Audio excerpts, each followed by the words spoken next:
kanatong tinen. As we are down in the third week of the season of Advent, where we celebrated yesterday the Gaudete Sunday, where we are reminded of the very foundation of our joyfulness and rejoicing, and that is not anchored in things that we receive during this Christmas, wherein we will just feel an outburst of gladness.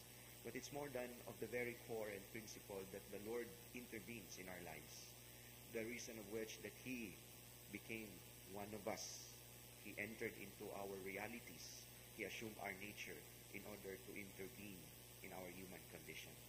And we continue with that line of thought and understanding of the joyfulness and rejoicing. In our gospel, in our readings, in today's celebration on Monday of the third week of the season of Advent, we are reminded of what it takes to be open to the Lord and what would be the price if we close our hearts on Him. In the first reading, we are told about the story of this diviner, a non-Israelite prophet by the name and he was a prophet for hire, and he was hired by King Balak of Moab to curse the Israelites. But because he heed the call of God, but because he opened his heart to the Lord, instead of cursing the Israelites, he blessed them instead. And the opposite of which in the gospel story, where the scribes and the high priest or the chief priest closed their hearts against the Lord and even asking him, what authority are you doing this? Because of their closeness of heart. And even they grew indifference against the Lord.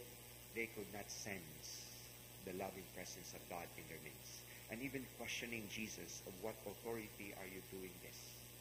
They deny Him. They refuse to let Him enter into their lives and offer joyfulness and rejoicing. That after all, there is a God who intervenes in our everyday conditions.